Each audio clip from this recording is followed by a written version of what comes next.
Okay, hello. This is not going to be an easy video to make, but I'm making it anyway. Some of these topics are never easy to discuss. First of all, today's drink. I am drinking one of my favorite wines. This is Red Volution from Bota. Cardboard Bordeaux. Yes, it comes in a cardboard box. Judge all you want. I don't give a shit. It's very tasty. So, cheers.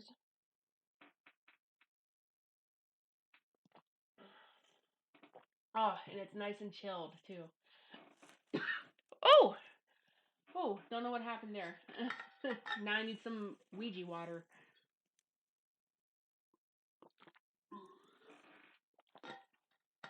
So, a lot of ground to cover in this. If my sound is a little bit wonky, I apologize. These are different. This is a different setup. I use headphones as a mic right now. That's the best way. I mean, I'm using what I have, and these are different headphones than what I normally use. And also, you'll notice my background is different. Did a little bit of rearranging, looking a little more professional now, rather than just my cluttered office in the background. I mean, I'm still in my office, but I made a little YouTube nook. So yeah, there is that. And now I guess we're gonna take things in a more somber direction. I got laid off from my job today. I have been with my company for almost, well, it's actually been a little over 9 years now. Been a little over 9 years that I've been with my current employer, but it is not near as bad as it seems. They didn't just lay off me; they laid off the whole plant because of the COVID-19 outbreak. We were actually considered essential workers because we're automotive. I sling steel. That's my day job. It's a good job though. I mean, I like my job. But being automotive workers, we were considered essential because some of the stuff we make goes into like transportation vehicles, and transportation was considered essential. But as a result of automotive trickle down, we are shutting down. Basically, trickle down, I mean, Ford and GM and like all the big boys shut down, and those are our customers. So, uh, yeah, I mean, the whole plant's off next week and the week after that. And then after that, they don't really know. Um, there will be people coming back to work slowly after that. So, I mean, I could be off work till May at this point. Tomorrow, I'm going to file for unemployment. But, I mean, this is how awesome my company is. I do, like, I give them a lot of props. I mean, this is just amazing. Nobody's going to lose their benefits while on unemployment. We get to keep our benefits, and nobody's going to lose their seniority either. So yeah, old timers like me who've been there 9 years, I get to keep my seniority. And I mean, I know 9 years doesn't seem like an old timer, but where I work, it kind of is because we're a fairly new company. So there's nobody that's been there like 20 or 30 years, like with Ford or GM. There's people that have been there 9 years, and there's, it's not much longer than that. I mean, I've been there since infancy.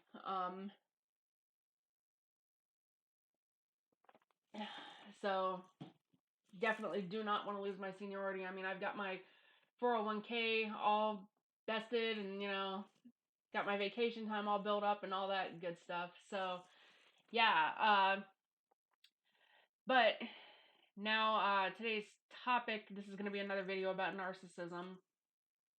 And I feel like this is one that I had to make because last night something happened, and I guess I'll just start out by telling the story. I have my notes up here, but I don't have my glasses on, so it's kind of hard to see them. Because, yeah, I mean, I've mentioned before, I'm legally blind in both eyes. So, I'm going to do the best I can and try to remember, like, all the key details in this story. But, yeah, last night I was talking with a friend of mine who's also a friend of my narcissistic ex. And me and this person, oh, I feel like I'm going to sneeze.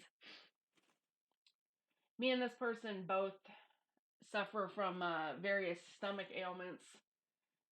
We both have had some serious like stomach problems in the past, and so in the past we've talked a lot about like different probiotics and like kombucha and kimchi and sauerkraut and all these things that you can do to help stomach problems. And last night I was talking to them, and suddenly it dawned on me out of nowhere that all my stomach problems pretty much went away as soon as I got out of my relationship with the narcissist. I mean, it's just something I didn't really think about until now. I mean, it's been about 5 months, and it used to be I had carbonated water on me at all times, like constantly. Carbonated water was a staple.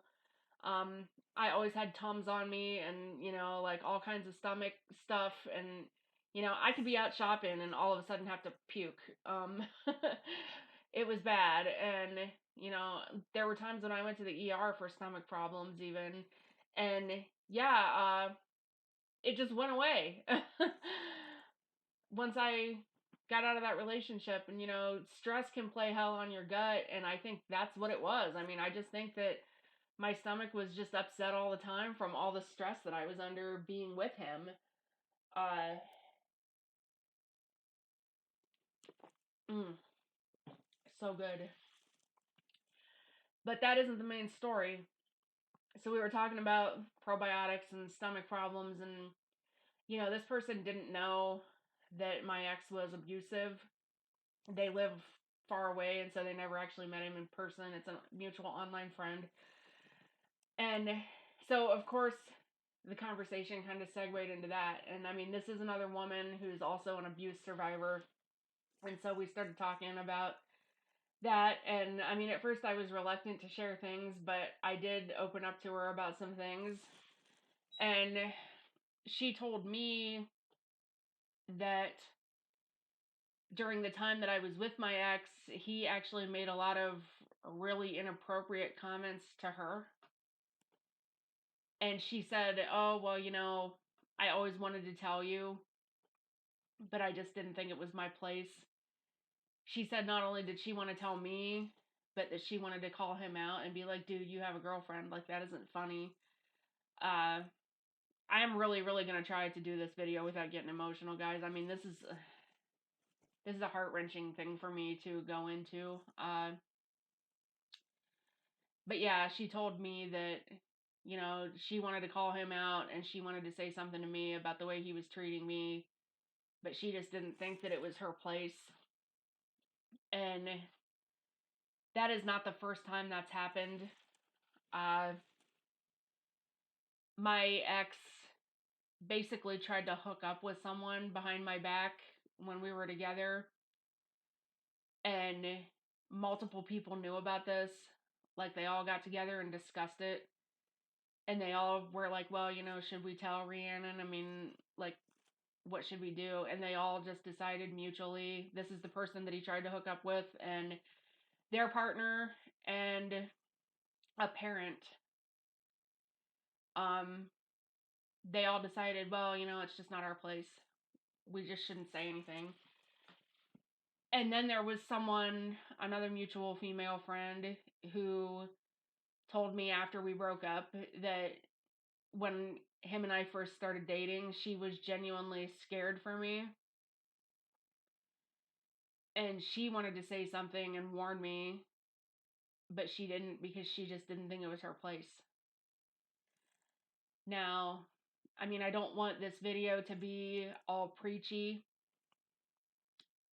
And like I said, I'm going to try really hard to not get emotional. Uh, but, all right, I understand that, in these situations, we're generally talking about adults who make their own choices. And I'm not saying that there was any malice on the part of any of these people. Like, I'm not saying that this was all just one big joke on me or whatever. I'm not saying it was malicious in any way. And I mean, I understand that hindsight is always 20/20. But I'm just telling anyone who's watching this, if you know that someone is being mistreated, please speak up. I'm not saying go and confront their abuser, because that's not safe. you could put yourself in danger and you could make it worse for them. But, you know, something as simple as just saying, "Hey, are you okay?" You know, or something as simple as just saying, "Hey, I really don't like the way they treat you." Um, you never know what that might mean to a person, because I personally have a really strong anti-suicide stance, and I was never suicidal when I was dating him. Uh, but I did get to the point of wishing I was dead when I was in that relationship. And um, there are a lot of people in relationships with narcissists and sociopaths and psychopaths who are suicidal. And, there's a few who even go through with it. And, you never know. Like, just telling somebody, just inquiring, like just asking somebody if they're all right or whatever could literally mean the difference between life and death. I'm serious, you guys. Uh, because when you're in an abusive relationship, after a while, everybody around, like when everybody around you is just being complacent. I really thought that I was the problem in my relationship. Like, I just thought that it was all me. And, it's like, well, the world just loves him. It's me that's the problem. I'm the crazy one. You know, maybe if I were just better, like if I could just behave myself a little better, if I could be prettier or nicer or more of whatever, then he would treat me better. Um, and then when everybody around you, like, you know, my ex verbally abused me in front of his own mother. She was loading the dishwasher, and she just stood there stone faced loading the dishwasher. And yeah, that's a bad example in a way because it's his mother, and of course there's going to be some bias when it comes to a parent and their child. But the fact that she just stood there loading the dishwasher, here I am thinking, wow, I really must be the problem. It must not be that bad. Like, I must deserve it if, she doesn't seem to think there's a problem. And,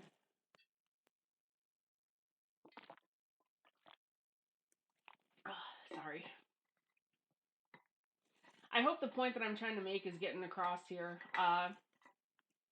Basically, if you know somebody's being mistreated and you just think, oh, well, it's not my place to say anything, then, if it's abuse that's been going on for a while, they're just going to continue to think, well, I'm the problem.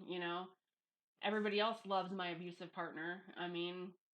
Because abusers are superficially charming. My ex could charm the pants off anyone. He, the whole world loves him. He's got everybody thinking that he's just the greatest person. Um, Behind closed doors, he's a completely different person. And, you know, I end things and then suddenly everybody's popping out of the woodwork telling me, yeah, I always got weird vibes from him, or, oh, he used to send me really inappropriate messages, and, oh, he always creeped me out. Oh, well, he totally hit on me when you guys were together and I just didn't think it was any of my business. Whether it's your business or not, don't ever be afraid to speak up. Like, don't ever be afraid to speak up. Even if the person you're telling doesn't listen.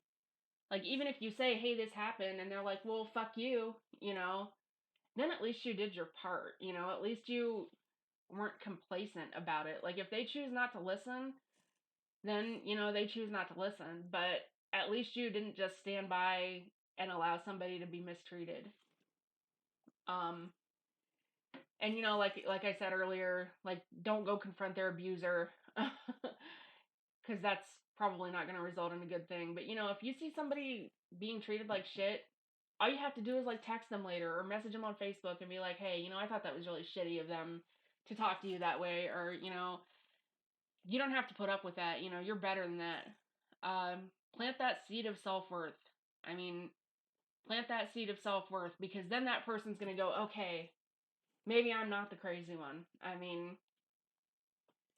Maybe there really is something to this. Like, maybe there is a problem with the other person and not just me. Um, I really hope I'm getting the point across to you guys. I really, like, I really hope I'm not being confusing. I'm trying not to get I'm trying not to let this muddle up because I'm so concentrating on not being emotional because this is such a hard-hitting issue for me. Um, but honestly, you know, last night I was in a great mood. Uh, I was just feeling fantastic. I was working on this awesome painting, and I was just bebopping, listening to music and painting. Then this conversation happens, and I just cried and cried and cried for the rest of the evening. I mean, every time somebody comes up out of the woodwork and says, well, I should have said something, it is like a punch to the fucking gut. I mean, and I'm a sexual abuse survivor also, and like after after my sexual abuser was convicted,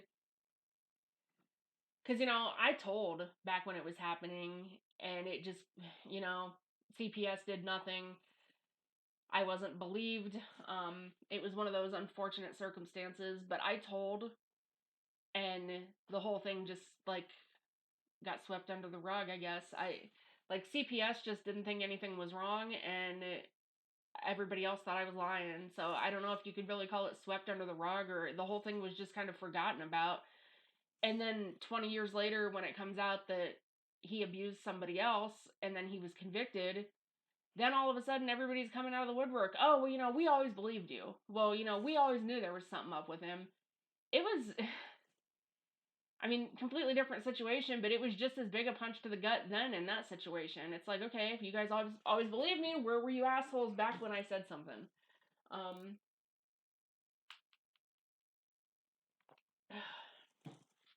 and I'm sorry that this video is heavy.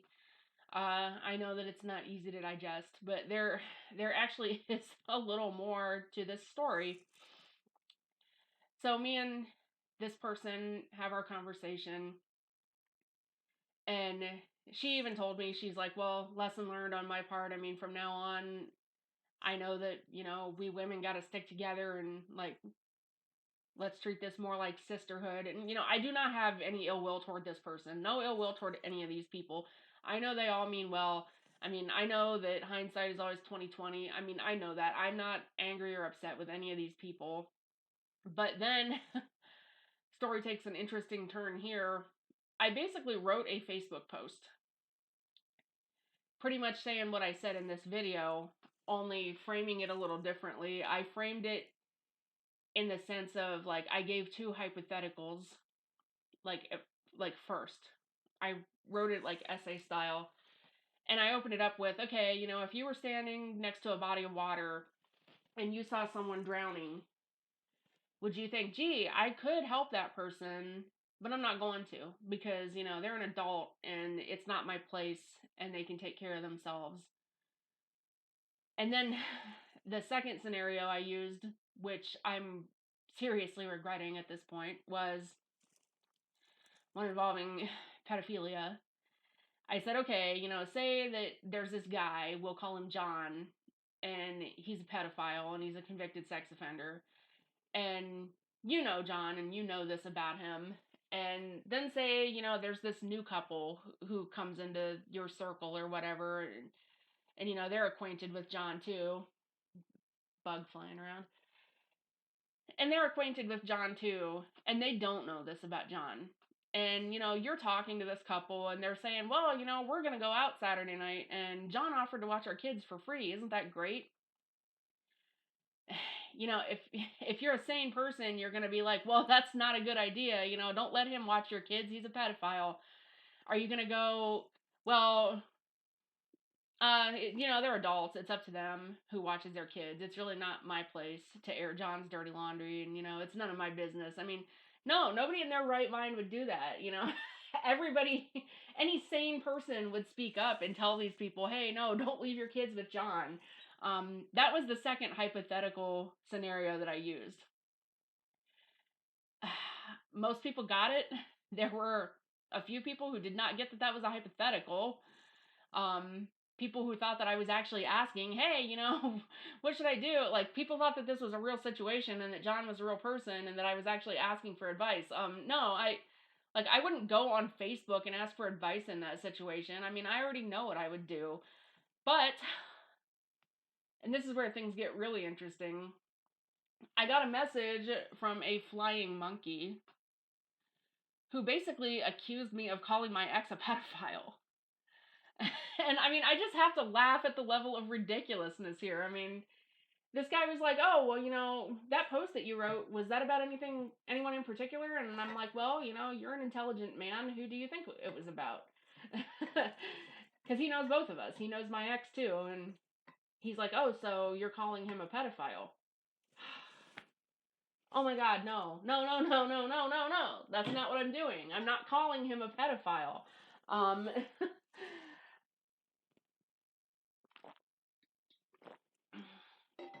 so I had to write a second post. Oh, that's nice. I closed my hair up in my water bottle. That's charming. I had to write a second post basically saying, okay, clearly some people don't know what hypothetical means. No, I don't know anyone whose children are being watched by a pedophile. And no, I'm not calling my ex a pedophile. And pretty much everybody understood it. Like, because, I used like every disclaimer I could in the first post. That's like, okay, this is a perfectly hypothetical scenario. There is no John. Like, I don't know anybody whose children are being watched by pedophiles. I'm just using this as a hypothetical. Like, if you knew someone was in danger, would you speak up? You know? But yeah, this guy, and yeah, it's nothing even personal against him. I mean, he's a nice guy. He's a nice guy. He's never given me any reason to dislike him.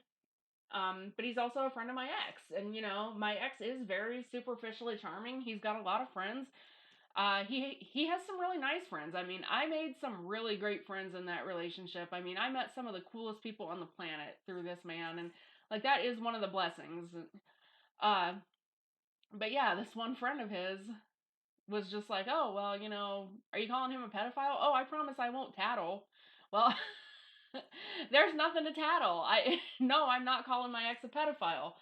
But the point that I'm making with this is, this is what can happen as far as flying monkeys are concerned. I mean, friends of the narc who will see what they want to see. And, him and I ended up having a pretty lengthy debate about stuff because he was telling me, oh, well, you need to just get over it. I mean, it's over. You need to just stop talking about it. You need to just forget about it. And it's like, well, everybody grieves differently. My ex was over me 2 seconds after I broke it. Blah, blah, blah. My ex was over me 2 seconds after I broke up with him. It hasn't even been 6 months. We were together for years and there was abuse. So, I mean, of course, I'm not just going to get over it.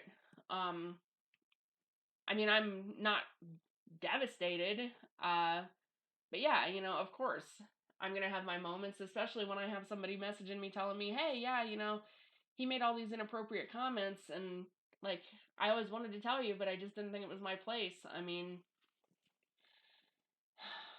but yeah, I feel like I'm rambling. I guess the moral of the story is just beware of flying monkeys. Uh, be careful what you say. Because I don't know, like if it gets back to my ex that I was calling him a pedophile online, even though I wasn't. I mean, I have him blocked on all social media. He's blocked on Facebook and Instagram and everywhere else. But like if it were to get back to him, it wouldn't surprise me if I would be served with like a lawsuit. Even though that's not what I said. And anybody can see the Facebook post is still up. Anybody can see that that's not what I said. Uh, but yeah, like be careful. And I mean, I know I didn't follow my own advice necessarily because I'm posting on social media about this stuff. Um, but it was a hypothetical scenario. So, I think I'm about tapped out at this point for this video. This was a difficult one. I wish it would have been a little more lighthearted. But like this is real and this is the kind of stuff that happens and I just wanted to put that out there for you guys. If you've ever experienced anything similar, let me know in the comments. Follow me on Twitter at absinthaw. Follow me on Instagram at absinthaw art. And you can also find me on Facebook under Absinthe Thaw. And I still have so much wine left. I feel like I should still be talking until I finish my wine. Uh, maybe I should just chug it. You guys want me to chug it? After such a heavy video, you think that'd be appropriate? Alright. What the hell? I'm gonna just chug this bitch. Alright.